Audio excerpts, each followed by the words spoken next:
Hey, good evening, Facebook friends, family, and loved ones. My name is Earl, and good to be on this platform once again this evening. We're going to have a great discussion, but before we get into this discussion, just want to encourage our hearts this evening to like, to share, to follow us on the different platforms, IG, we have Facebook, and also subscribe. Subscribe to our YouTube page. Listen, we want to thank you for your continual support, all that you have done thus far, but we're going to continue to need your support. Why? Because we have a great opportunity that came across my desktop about 2 weeks ago. We have submitted a request for a proposal, and I believe this is just the breakthrough that One and Done has been looking for. And so, if you can continue with your support, with your prayers, with your warm thoughts, your encouragement that you sent via text, the phone calls, and even those who have given monetarily, we thank you. We thank you. We thank you for your support. We thank the community partners for allowing us to come in and hold space at your facility. We thank those who have already been sharing with your family members, your loved ones about what we are doing. And the way that you can continue to support this mission and vision here at One and Done is by continuing to share with your loved ones, share with those who you believe that can benefit from what we are doing here within this organization. And so I have already shared just a little bit about what's been going on with One and Done. I'm just excited. I'm excited about the journey throughout this pandemic. It got dark. It was gloomy. Sometimes I want to throw in the towel and give up. But God always has a way of sending a word of encouragement. And so, because we have held on, because we have continued to remain steadfast, unmovable, and staying with the faith and keeping our hands on the plow, we have this great opportunity that's coming our way if we get this grant. And so we're going to need you to continue to pray. Those who know how to bang on heaven's door, my goodness, we just believe that the favor of the Lord is upon us, and that whenever you go through a pandemic or whenever you go through a season, you could put the name on that pandemic. It could be a financial situation. It could be a virus like we just got out with, which is COVID-19. It could be marital issues, whatever the name of your pandemic may be. We always know that the sun shall shine on the end of that storm. And so it looks like it's beginning to shine for us. And with that being said, we hope that you enjoy the first day of spring, which is coming up March 20th, which is a Saturday. And so come on now, let's do our spring cleaning. Let's get on outdoors and do our yard cleaning for those of us who have to rake. And let's just get ready to enjoy this season of closing out one chapter and entering into another season called spring. I want to go ahead and share before we get into this evening's topic. I want to share just a little bit with us an African proverb to open up. I want to share an African proverb to open up this evening. This proverb says, "The secret to success is to start from scratch." The secret to success is to start from scratch. I want to add just a little bit to that African proverb. Those who have started something from the bottom or started something from the beginning, I want you to know that if you've been building on the sure foundation, you didn't start at the bottom. You didn't start at the from the beginning. You've already started and began building upon a solid foundation. And so, with that being said, as long as we build accordingly, everything else will fall into place. And so, on tonight, we're going to discuss don't live life aimlessly. Do not live life aimlessly. What does living life aimlessly look like? It looks like getting out of bed without a purpose. It looks like getting out of bed, not certain about which direction to go, what to do, how to do it, if to do it. It's almost as if we're completely clueless about which step to take in life. In other words, it's an individual that doesn't have vision, doesn't really know their purpose, may not know their identity, who they are, all right, may not understand the gifts and the talents that are on the inside of them. And so when we are living life or without purpose or without vision, we know that there are some dangers, to living life aimlessly. What are some of those dangers? What can possibly be some of those dangers? I tell you what can be some of those dangers. Depression befalls us. Depression befalls us. We have to be careful about not having a vision, about not having a plan, and not having daily goals. Because what happens is that when we don't have a sense of direction, we begin to take our eyes um, off of what's in front of us because there is nothing in front of us. You have to have we have to have a goal, or we have to have plans for our lives so that we can keep our focus on what lies ahead, so that we can live life intentionally and not aimlessly. And so what happens is that without a vision, without purpose, we begin to see others accomplishing their goals. We see others being successful in their lives. And then before you know it, we look upon what we have accomplished. We look upon what we have been doing over the past few years, and depression begins to set in because we begin to think that we haven't been successful, we haven't accomplished our goals, and we don't feel like we are where we're supposed to be in life according to how old we are, etc. And so that's one danger about living life aimlessly. It can lead to unhealthy emotions, and one of those unhealthy emotions can be depression. Another danger of living life aimlessly is lost time. Lost time. When we don't have a vision, when we don't have a purpose, when we don't have a goal, we're just living life aimlessly. We are wasting time, precious time that we can never get back. From age 20 to 26, many of you already know this. I was incarcerated within the Minnesota Department of Corrections from age 20 to 26. I can never get those years back. No matter how hard I try, I cannot get back those years from age 20 to 26. I can't. But there is good news. There is good news, and we'll get to that. But before we do, I want to share with you all this evening what an old wise man told me. He said one being incarcerated is the equivalent of one being dead.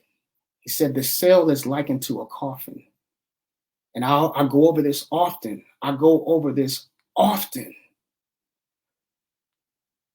Prison is not just a physical location. Prison is a form of addiction, comes in the form of addiction, alcoholism. Prison comes in the form of drug use. Prison comes in the form of depression, emotional instability.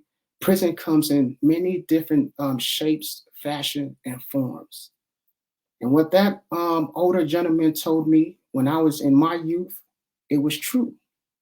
And the principle still remains the same for those of us who live life aimlessly. If we are living without goals, without plans, without vision, then we are wasting time. We are wasting time. Let's get to some more dangers. Some more dangers about living life aimlessly is that we find ourselves spending finances that we don't need to be spending. Why? On self-gratification. We talked about depression. We talked about emotional instability. And so to make ourselves feel good about who we are, then we tend to spend money. It's called shopping therapy is what they call it. So if I go ahead and spend this dollar on clothing, spend this dollar on fancy eating, spend this dollar on shoes, spend this dollar on a new car, spend this dollar on anything that's going to bring me instant gratification, then we know that we are in danger of financial debt. And so living life aimlessly also causes for us to be in financial situations that are not healthy, financial situations that are not stable for us as individuals, financial situations that are not stable for our families, for our households, for our future, for our careers, for our retirement. Okay. And so we have to watch that. Imagine going to the grocery store, not without a grocery list. What do we tend to do? Everything our eye sees, we gravitate to it. And before you know, we're putting things into the shopping cart that we don't even need, but we're putting things into the shopping cart based upon what we want. And I know me personally, I've put things in the shopping cart and I realized when I got home that I had this item already in the house. But when I'm living life aimlessly, it impacts my finances. It impacts my judgment. And I don't always make the sound decisions that I ought to make because I'm living without a purpose. I'm living without vision and sight. What are some other dangers to living life aimlessly? How you doing, Miss Miller? How you doing? Thanks for joining and sitting in with us this evening. What are some other dangers of living life aimlessly? How about distractions? We're easily distracted from external factors. What are some external factors? How many times have we picked up the phone and entertained conversations that were not fruitful, that were not edifying, that did not produce, that did not encourage, that did not contribute to building, but actually possibly tearing down and once again taking up time? How many of us, whether male or female, find ourselves entertaining unhealthy, intimate partner relationships? Why? Because we're trying to find instant gratification.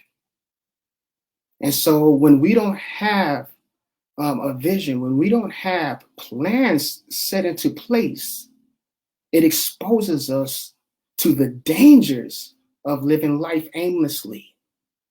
And as we continue to dive into tonight, we're going to talk about some steps that we can possibly take. We're going to talk about some steps that we can possibly take to getting our lives on track, living life purposefully, living life intentionally, living life that will give us emotional stabilization, mental stabilization, give us the opportunity to become a tree that others can sit up underneath and glean shade from and gain fruit from. So we're going to talk about a few of those things. One of those first steps that we must have faith. Faith is a key component to no longer living life aimlessly. We need to know that we know that we know who we are and whose we are. Okay? We need to understand that we were fearfully and wonderfully made. We need to understand that we were not a mistake. No matter what someone has said negative about you, about me, about those who will be watching this broadcast at a later time, I want you to know this evening that you are not a mistake. You were never a mistake. And if it was not intended for you and I, for us to be here, we wouldn't have never made it out of our mother's womb.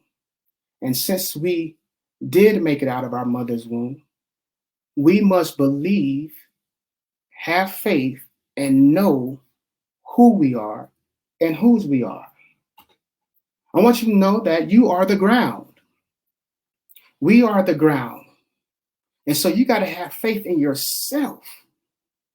You got to have faith in yourself, because I want to talk about goal seeds of sowing goals this evening. You or I are the ground. Why do I say that? I say that because the Bible strictly tells us that mankind was formed from the dust of the ground. And with that being said, whatever seed that you sow, you're sowing back into yourself, and you are good ground. So I want you to know, if you don't take anything else away from tonight, I want you to be motivated and inspired enough to know that you are good ground. You are the soil. And what's even more encouraging about it is that the seeds that you are supposed to distribute outwardly are already on the inside of you. I like that. I like that. Here's a quick parable for us. When you take an apple, when you take one apple, if you split it down the middle and look at the center of the core, you will see multiple seeds. Why? Because those seeds are meant to be planted in the ground to reproduce. And so I want to say to us this evening that every seed that has been placed on the inside of us from the ground has been done deliberately and intentionally according to the divine will of God. All we have to do is just start uncovering. We have to start uncovering. We have to start relinquishing those unhealthy relationships. We have to start releasing those unhealthy thoughts. We have to start letting go of the past hurt and those past pains so that we can walk into what God has intended for us to walk into, which is our destiny, which is our calling and our purpose on our life. So the first thing we have to do is simply have faith. Have faith. Know that we were not an accident, and know that there is a calling and purpose on our lives. Next step is a good one that I like so much is we have to spend time in meditation. Get into a secluded area. Make sure it's a quiet place. Make sure that your heart is still. Make sure that you are grounded in whatever area that you are occupying. Okay? Release any thoughts that you may have come into that space with. Feel the chair that you're sitting in. Put your feet on the ground. Feel the ground beneath you. Inhale and exhale. See the different colors that are around you. Look at the color of the sky. Look at the color of the trees if you're outdoors. Smell the air. Do whatever it takes to get grounded into that space. And spend at least, if you can, 15 to 30 minutes in that space. In that space, spend 15 to 30 minutes. Okay? And listen to that still, soft voice. Listen to that still, soft voice.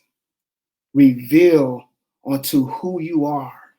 Reveal your calling. Reveal your purpose.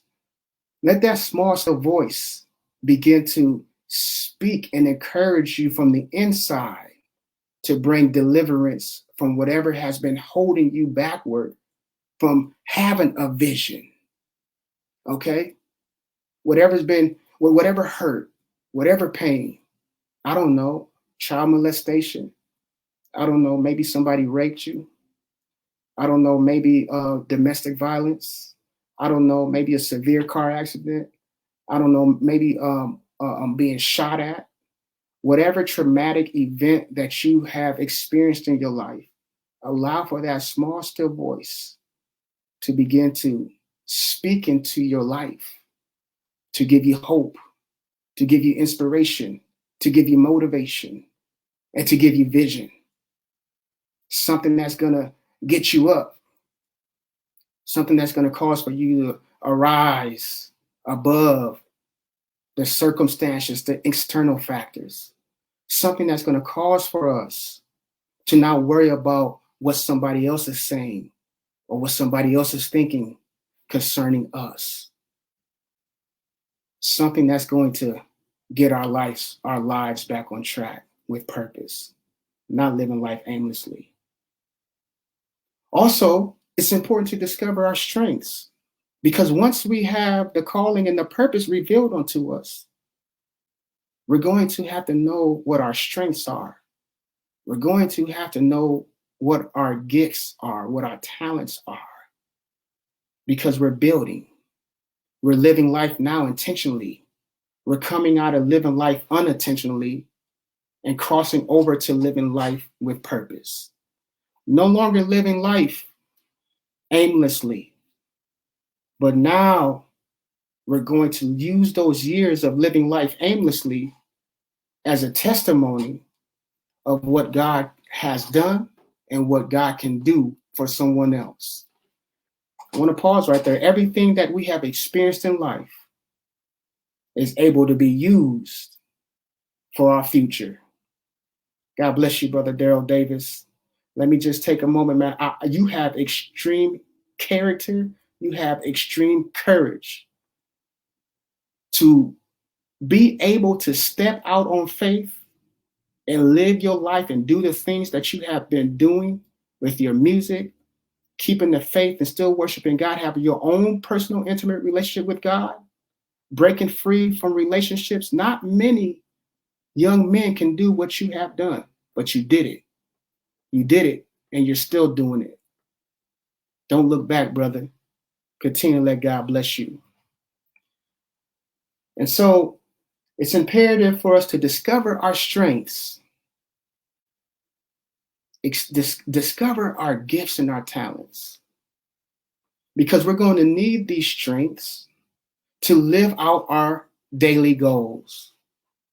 We're going to need these strengths so that we can go ahead and use them for kingdom building. All right?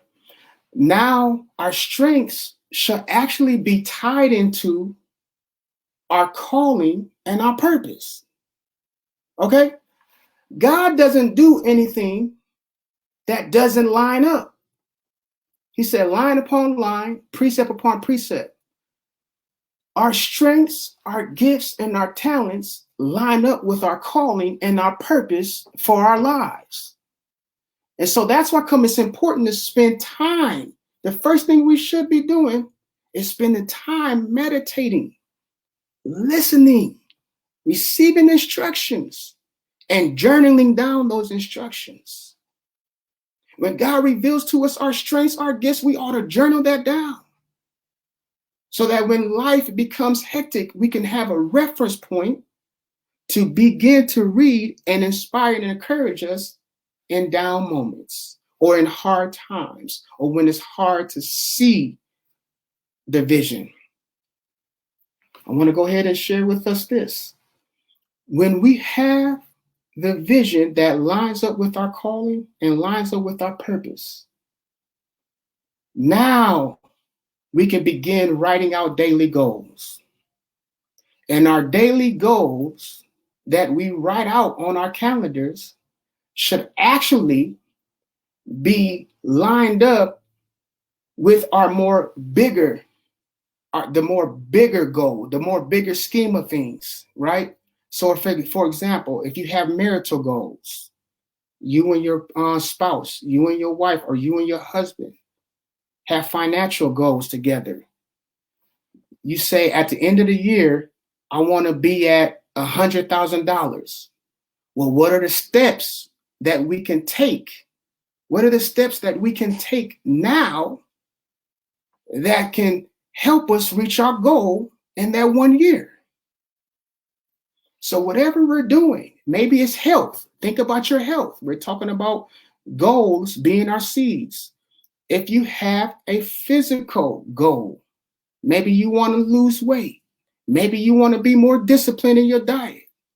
Maybe you said, man, I'm tired. I'm tired of feeling like I have shortness of breath. I'm tired of feeling weak. I'm tired of feeling like I don't have any energy. Okay, great. Sow that goal, that seed of that goal seed of physical health. And every day should have something to do with your health. And as you're meeting those physical needs, as we're meeting those, to God be the glory, as we're meeting those physical needs, I guarantee you're going to start feeling accomplished. Because what happens is that when we meet accomplishments, when we meet our goals, it actually brings us a sense of accomplishment, and it releases endorphins in our mind, in our brains. And that we know is the happy drug. And so the more goals that we set out and the more we accomplish those goals, the more it releases endorphins, the more motivated we feel, the more inspired we feel. Aha! Let's go back. I opened up and said when we are living life aimlessly, it brings depression. Could it be because we don't have a vision? Could it be because we don't have any goals set? Set goals, meet goals, it will release endorphins, and those endorphins, that chemical, is known as the happy drug. It's motivation, it's inspiration. And then all of a sudden you begin to build up that stamina. You begin to feel good about yourself. You begin to feel encouraged. And no matter what mountain that's before you, you said, if I climb that other mountain behind me, I'm going to climb this mountain. No matter what other people say that you can't do it. People may say that you can't do it. People may say that you're out of your league. People may not come alongside of you and encourage you and pour into the mission and vision. But the more that you set your goals and accomplish those goals, it doesn't matter what somebody else is saying about you. It doesn't matter what other people think about you, because you know the reality of it is that you are meeting and overcoming the obstacles that you yourself thought you couldn't do until you begin to do them. And so use your own testimony. Don't get caught up about what's going on externally. Don't get caught up with what the gainsayers are saying that may be negative, that may not be beneficial, that may not be supportive. Get caught up and stay caught up in what you hear in your meditation and prayer time. Because once again, the first step is faith. The first step is faith. And as we're accomplishing these goals, the faith is strengthened. The faith is increased. I want to go ahead and share this with you. When we don't live life aimlessly, when we do have vision, when we do have our goals, when we do have purpose, also what it does, it causes for us to stay on task. You don't have to worry about the dangers that we covered, unhealthy relationships. You don't have to worry about getting into an entanglement. You don't have to worry about poor financial spending, because when you have a vision, your vision is ever before you, and you're going to say, nope, that if I do this choice, that's going to be counterproductive. But if I make this choice, keeping my eyes on the prize, which is the vision that is set before me, then I'm going to be prosperous and successful in what I'm striving out to do. Okay? You don't have to worry about the pitfalls and the dangers. You don't have to worry about the external factors any longer. Because when people call you and they're talking about stuff that really isn't beneficial and all it's doing is sucking up your time, you say, hey, look, man, I appreciate you, man. I love you, man. But can I call you back later? We don't have to be rude. We don't have to be disrespectful. The reality of it is that you are now a man or a woman with purpose. You are a man or a woman with vision. You are a man or a woman that knows your calling, and you are on a mission. And you don't want nothing to hinder you, not even ourselves. We don't even want ourselves any longer to get in the way of all what God has in store for us. Okay, now we got to talk about, what do we need? We talked about not living life aimlessly. We talked about the dangers of living life aimlessly. We talked about steps, the goal seeds that we can plant, and everybody's goal seed might be different. We have some needs while we're on this journey. And I see the hour is 6:30, but I'm going to go ahead and cover these needs very briefly. We need accountability partners. All right. We need folk who are going to be in our corner. We need folk that are going to have their pom-poms and be cheering us on, because it's not every day that we're going to feel encouraged. And some days discouragement may try to slip and creep on in. But if we have advisors, maybe it's your best friend, maybe it's the mother, maybe it's the father, maybe it's a coach, maybe it's a loved one, maybe it's a coworker, maybe it's a community partner, maybe it's a pastor. I don't know. Self-talk is good too, but we're going to need accountability partners, those who we trust, those who have our best interests, those who want to see us make it, those who want to see us live overcoming lives and be successful. We need these individuals. Why? Because these individuals, they sow into us. These individuals, they water that which has been sown. These individuals stand in prayer and believe with us that God will give the increase. And so without any further ado, I want you to know something. If you've ever lived your life aimlessly, or maybe you're watching this and you're finding yourself living your life aimlessly, God is no respecter person. If God can turn my life around, if God can give me another chance over and over and over again, he wants to do the same thing for you. And so if you spent time in a physical prison, a spiritual prison, an emotional prison, a mental prison, a drug or alcohol prison, and you've been living life aimlessly, and because you've been living life aimlessly, you turn to those things, those risk factors that have caused for you to decrease in an unhealthy way.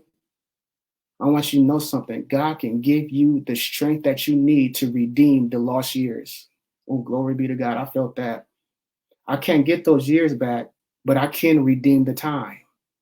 I can redeem the time. You can redeem the time, but you're going to need to do it in Christ Jesus. You're going to need to do it in Christ Jesus. Listen, thank you for joining us. We hope that you were blessed. We hope that you're able to take something away to encourage you along your journey. Remember, the RFP, the request for proposal, is in. We're waiting to hear back. The curriculum is revised. It's been finished, but it's revised, and we are ready to go. We are ready to go. It's a new season. It's a new day. It's a new chapter. And yes, God is no respecter of person at all. What God has for you is for you. There is blessing with your name on it. Follow us on Instagram. All right. I don't even like using that word follow, to be honest with you. I like to use the word journey with us. Come on this journey with us. Support in any capacity that you're able to support. Journey with us on Facebook. Subscribe to the YouTube page. Tell someone about what the work that's going on here. Give us a call, 612-400-4046. Email us, info@ondusa.org. Whatever you do, don't give up and don't throw in the towel. This season is your season. God bless.